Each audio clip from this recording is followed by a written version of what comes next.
Hello, and welcome back to the podcast where you are invited for lighthearted conversations about things that matter as you seek to live your most meaningful, beautiful, and joyful life.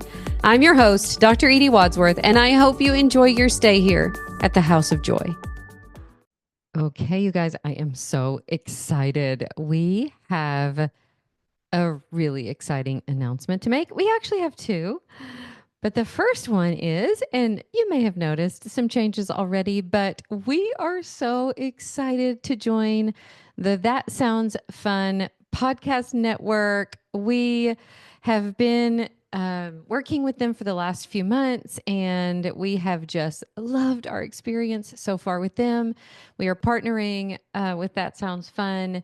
We have learned so much from partnering with them and have just so enjoyed it. So we just wanted to shout out to them and say thank you so much for welcoming us into your family. And yeah, we're so excited about that. Also, we just reached 1 million downloads, you guys. So that's a huge thank you to you. Thank you so much for supporting us. But probably about a month ago, we saw the crossover to 1 million downloads, and we wanted to celebrate that with you and announce that today as we announce our partnership with That Sounds Fun. So I can't wait to celebrate. We're going to do some fun giveaways coming up in the next couple of weeks, but we are so grateful to you. Thank you so much for listening to the podcast. Thank you so much for sharing it with your friends. We love serving you in this way. It's truly one of our most fun things that we do in my business. I love doing it with my amazing daughter, Emmy, and we couldn't do it without you. So we want to say thank you, and thank you to That Sounds Fun Network. Okay, on with the show. Well, hi, loves. Welcome back to the podcast. This is episode 277. We're getting so close to 300. I can hardly believe it. I just saw somebody yesterday at church who was saying, oh my gosh, I love your podcast. It is getting me through a rough time. And I just want to say to all of you out there, I love you so much. Thank you for listening. I hope that it provides you some hope and inspiration and some tools actually that help you through all the seasons of life, but especially when it's hard. I'm going to start a brand new series today in my solo episodes, and I could not be more excited about it. Let me tell you something. Miss Edie has been creating a brand new curriculum, and it's all about feminine leadership, you guys. Now, I am creating this curriculum for my master coach students. But I am so down the rabbit hole of this curriculum. I love it so much that I'm already trying to figure out ways to share it in other ways. So I thought, you know what? I can't stop talking about these concepts. So I'm going to do a podcast series on it. We are, as you probably know, 2 or 3 years ago, I created a coach certification program that basically licenses the people who get certified through me to use my tools that we use at Life Mentoring School.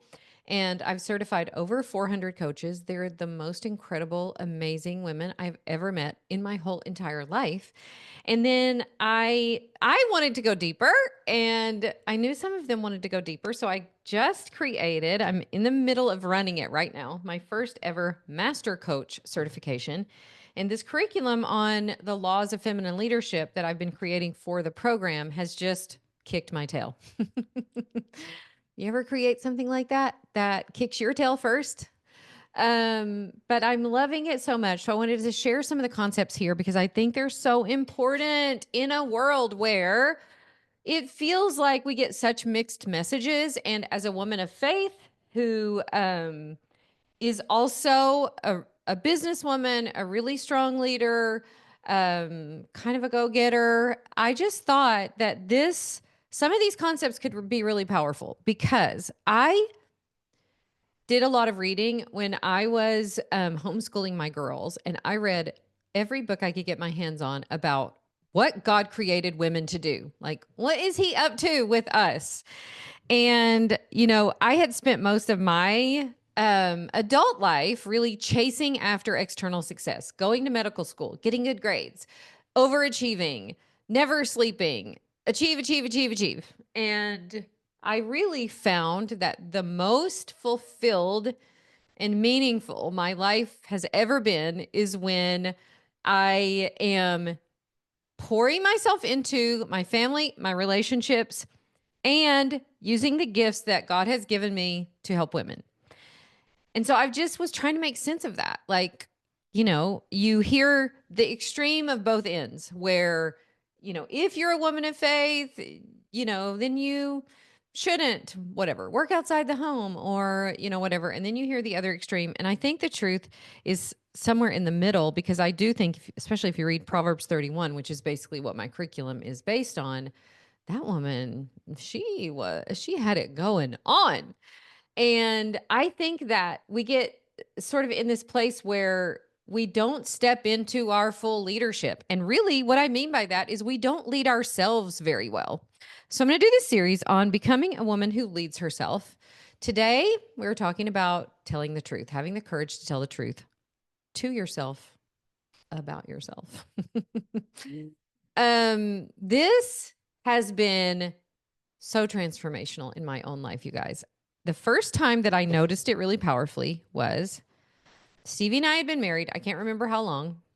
And as you do when you're married and raising kids and trying to make living and make all the ends meet and the stress of modern life, I was convinced that the problems that we had were because he was difficult. Have any of you ever decided it must be my spouse's fault because I'm so easy to get along with? And I said that to myself with pride, you guys. I'm so easy to get along with. And then I got under the teaching of some amazing theologians and spent literally 10 years. I could have a seminary degree for the deep dive that I took into theology and into reading the great books and trying to sort this out. I loved all the Catholic writers, G.K. Chesterton, all the stuff that C.S. Lewis wrote. But really what I discovered at the end of that was, it's me. It's me. I'm the problem. It's me. And telling the truth to myself about myself was the hardest thing ever because I was convinced that he was just hard to get along with. And then I realized, oh my gosh, how awful must it be sometimes to be married to somebody who thinks they're so easy to be married to? And I realized that when I was willing to take a hard, deep look at myself, that there were a lot of things. I was being passive aggressive. I wouldn't tell the truth. I had a weird way of being where I don't know. It's just hard to explain. And I learned a lot of good theology and I learned some amazing coaching tools. And I was able to see, like, oh, maybe it's not a walk in the park to be married to someone who thinks they're so easy to be married to. I was so conflict avoidant that he literally couldn't say anything. And I would just be like in tears. So what I realized I needed was to get stronger, more resilient. And I realized that a lot of the way that I was reacting was coming from trauma, was coming from my childhood. And I realized I needed to reparent myself, to go back to that little girl who did have a lot of things happen to her, who didn't need to be a people pleaser in order to survive, who did need these tools, but that I had outgrown these tools. And I needed to literally, you guys, grow up, become more resilient, stop being so conflict avoidant, stop being passive aggressive, being willing to say the truth, being willing to have hard conversations, being willing to not fall apart, when the least thing happened. And I did it over years and I was patient with myself and I got help and I hired therapists and I hired coaches. But I am telling you that I look around at us as women and we need to do this so badly because we have so many gifts to give. We have so much wisdom. God has created us in such an amazing way. The way that he's created us as mothers, as receivers, as wives, the special gifts that he's given us. In order to really tap into that, we have to become our truest, most resilient selves.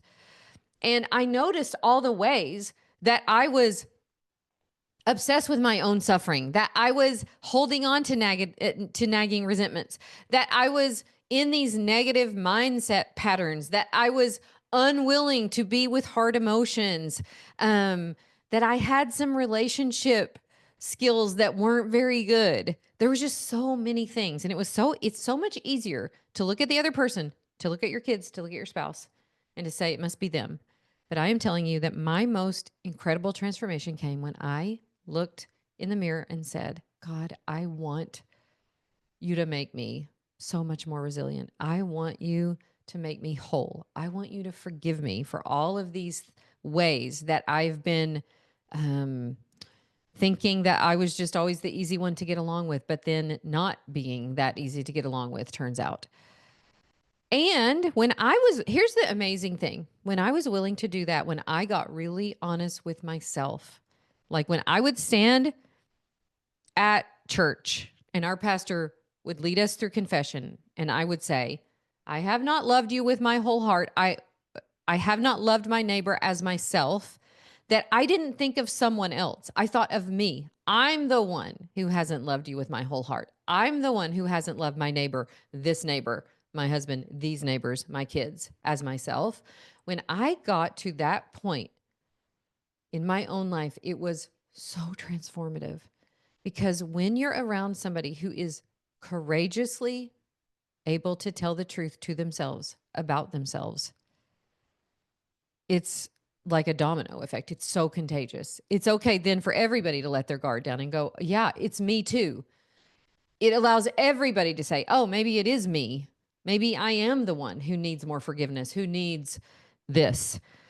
And this point in my life, I can't emphasize it enough. It literally changed my whole marriage. It changed my relationship with my kids. It changed my relationship with work. It literally changed everything. And I think that we're kind of raised in a generation where it's not okay to say that. And so we just try to pretend like we're better than we are. We don't show up vulnerably. We don't show up owning even things like, that really hurt me. It took me a long time to even say that. I would just pretend to be fine. Instead of wanting something authentic, something that is true, something that takes courage to build, we will settle for not that, for that version of ourselves that's our false self, that false self that clings to all these external things, like I did for so long,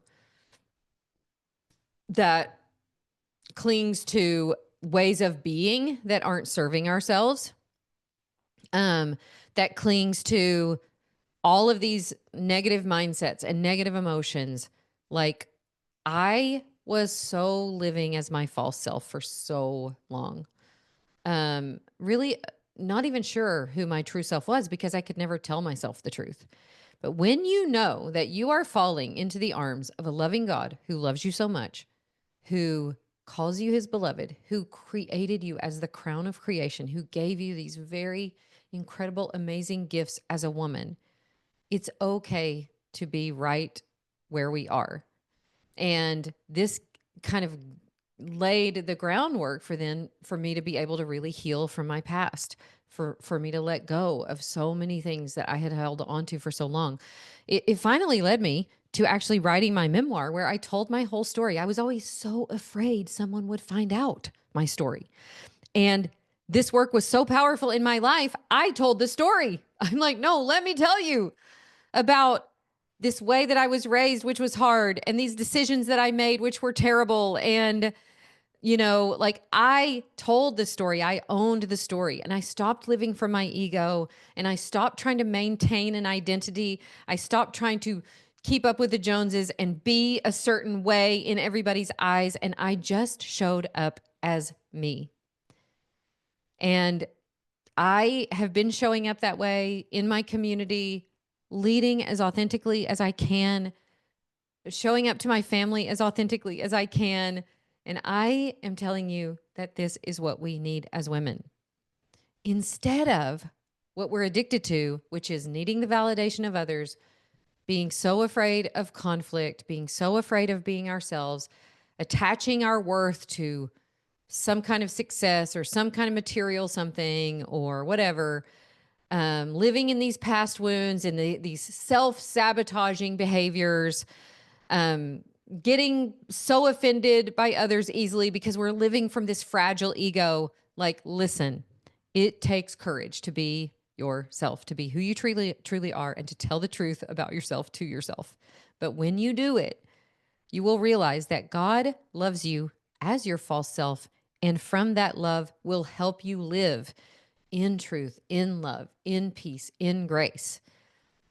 And I noticed that those habits for me, those false self habits, had just become my personality. I thought I was just sad and depressed. And I realized, no, you've just been living this way for so long that your body has made a habit of it. And so for me, the shift back to my true self took some time. It took some time to not be concerned about self-image. It took time to not keep seeking external validation. It took time to be able to tell the truth. And I had to continually be willing to be courageous and do that. But I promise you that the woman who leads herself can tell the truth to herself. She learns easily to spot her own lies. She's willing to sacrifice that part of herself that blames others, that wants to stay in victim mode. She's willing to go shoulder to shoulder with herself. And this has been such an incredible gift. This is such an incredible gift to give yourself, and such an incredible gift to give the people in your life. Living from this deep well of trusting in God's provision, that I don't have to pretend to have it all together or pretend to be perfect, because that's Christ's job. That I am free because He's given everything for me. I'm now freed up to serve and love my people and nurture them and lead them and uplift them as I do that to myself, as I lead myself first. And that divine essence that God has given us all, that true self, that who we really are, that's rooted in love and courage and purpose, when we start living from that place, oh my gosh, so much meaning, so much fulfillment, so much purpose, that you won't ever again wonder if you're living in your true purpose. Because that's what it means to live in your true purpose, is to live as your true self, to stop hiding, to stop wearing masks, to literally create space in your own life for this radical authenticity to flourish. And it's incredible. Like, I've noticed even over the last few months that the more I do it, the more courageous I am at doing it. So I have a one-on-one coach that I coach with, and I've said things to her. I remember when I first started working with her, I was like, oh my gosh, this is terrible, because she's going to know all my secrets. She's going to know all my dark thoughts, but I just decided to go into that relationship, not holding back anything, for it to be like a confessional of sorts. And being willing to say what my mind is already thinking. So if you think you're hiding yourself, if you think you're hiding from yourself, no, those thoughts that you're afraid that if anyone else would know, those thoughts are running your life. So if you don't expose them, that's when they become a reality. If you're willing to expose them, then what you'll notice is that you get freedom from them. You're like, oh, no, that is false. I don't want to keep thinking that. That's what my brain thought was true. That's the thought that keeps coming up. But what's the root of that? Where's it coming from? And as we explored things like that, I have been able to work through things that I thought, oh my gosh, I'm a terrible person for thinking that.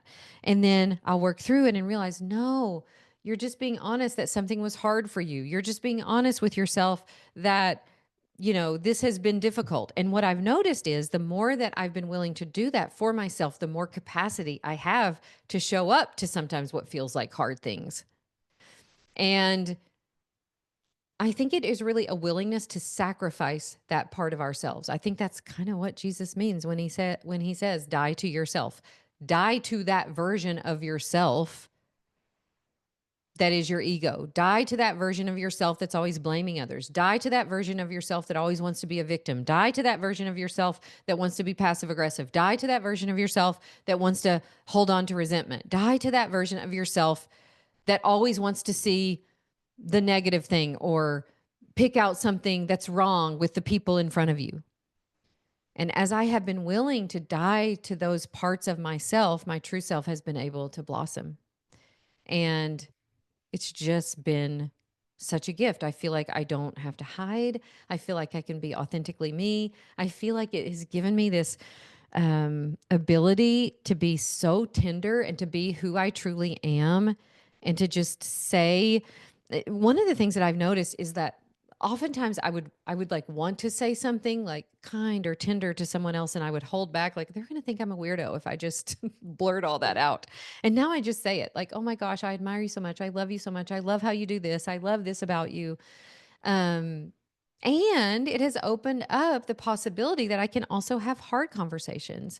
And I think leading yourself well means stepping into this version of yourself that takes full ownership of your own thoughts, your own emotions, your own actions, while being confident and trusting in yourself and living in your true purpose.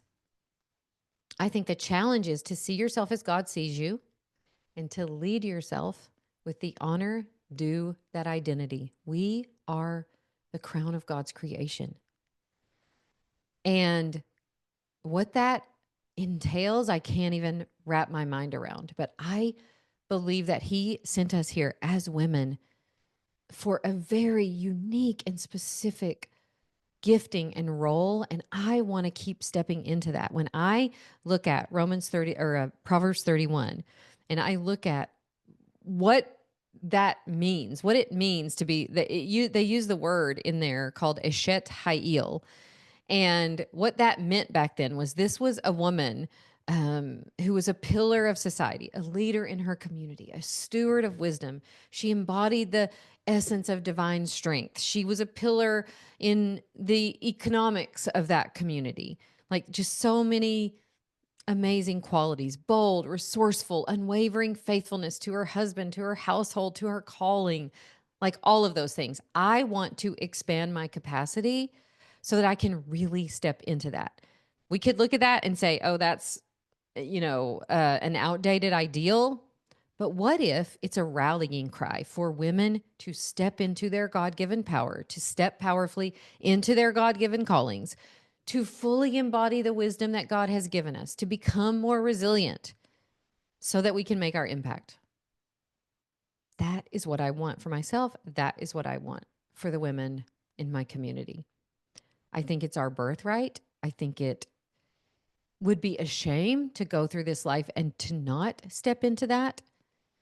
And we do that by receiving everything that we have from God. We don't do that by what it looks like to do that, in power and might, like it might look for a male, but I think of it as a very feminine and soft but strong quality. And the thing that I told my master students is this: when I was studying Proverbs 31 back in the day, and I would read these commentaries on it and just study every word of it. What does every phrase mean? And when I was studying it back in the day, I remember this was a little bit before I had the grounding in good theology that I feel like I have now. I would be like, oh, I want to be that. I need to strive for that. I need to try harder. I need to, and I just got this image of just trying and trying and trying, but never getting there. And what I realized in this scripture is that I believe what he is saying to us is that we already have it. This is what you strive for. This is who you are. You already are blessed beyond measure. You already have this divine strength and wisdom and dignity. This is your birthright. You don't need to earn it or prove yourself, but it's more like shedding the false self so this true self can really come alive. And I think learning to embody these principles for me, learning to really walk in them, learning to believe that this is who God created me to be, is probably the work of my life. But I invite you to it too, to really embrace and embody everything that God already created in you that's already true about who you really are and whose you really are, and allowing that ego and that false self to fall away so that that part of you can really shine. So I hope that inspires you. That's what Miss Edie has been thinking about over the past few months. And I invite you into that too, to be willing to tell the truth to yourself more and more and more and live from the true self in you that God created. If you are interested in getting on any of our wait lists related to our coaching certification, you just head to edwadsworthcoaching.com/certification. And we will send you the links to, we have some classes coming up where I'm going to be teaching some of this. So if you get on that wait list, you'll get the links to those classes. All right, you guys, I hope you have a great rest of your day. Thanks for listening to the podcast. Love you so much. Bye for now.